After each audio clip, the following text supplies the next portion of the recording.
As we continue talking about the topic of suffering this week, I'd like to read for you an interesting Bible passage. It's from Psalm 119. It goes like this. It was good for me to be afflicted.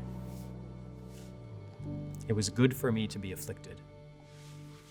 It was good for me to suffer. Doesn't sound right? Today and tomorrow, I want to talk a little bit about the context of Zephaniah, which gives us some insight into why that passage is in the Bible and why God believes it's good. So Zephaniah was given the job of going to God's people and telling them that they were about to lose everything. They were going to suffer in a lot of ways. They were going to lose their homes. They were going to lose their families. They were going to be separated from people they love, and in many cases never get those things back ever again. And the reason why is because the Babylonians were going to come in and they were going to take them away from their homes. They were going to overtake the place where they lived, and it was going to be a lot of pain. And what was the real reason that was going to happen? It was going to happen for the same reason that a dad recently forced his 10-year-old daughter to walk 5 miles to school on a 36-degree winter morning. So his daughter had been riding the bus to school every day, and which was a normal thing. But she got kicked off the bus for bullying another kid.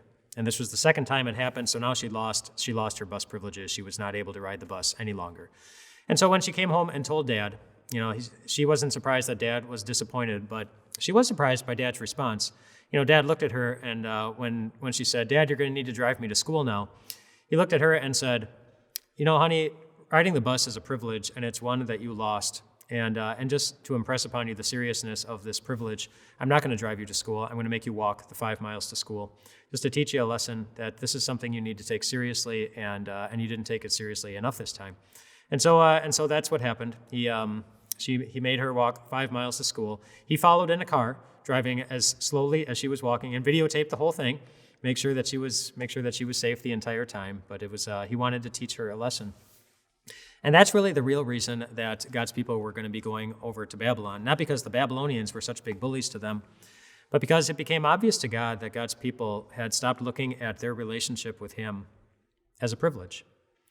The book of Zephaniah has 3 chapters, and in the first 2 chapters, God does a really good job describing what was going on in the lives of His people at that time.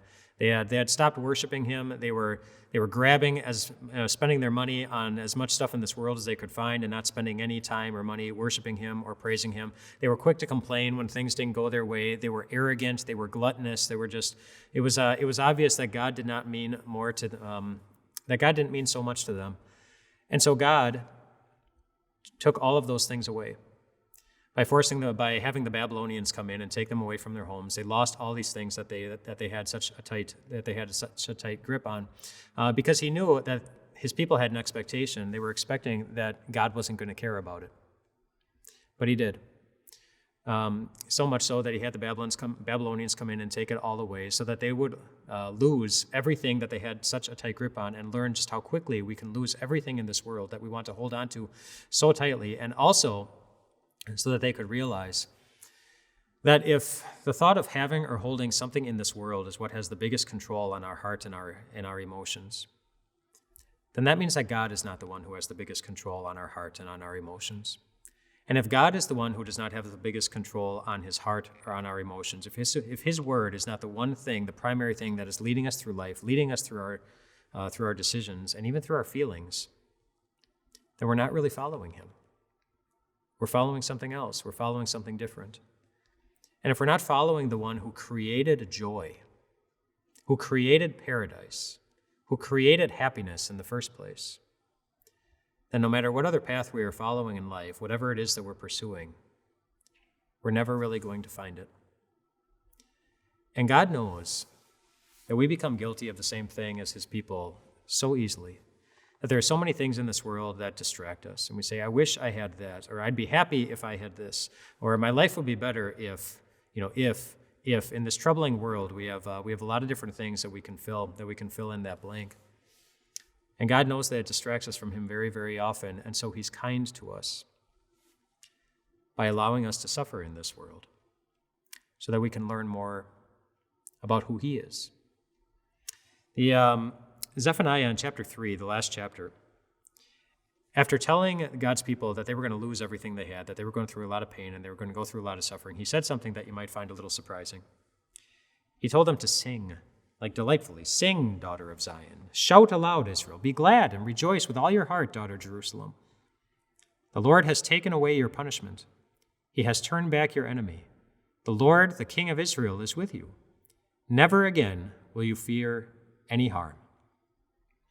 God took everything away from the Israelites. He allowed them to suffer so that after they lost everything that they thought they needed, they would realize that there was still one thing in their life, and that was God, who had not lost hope for them.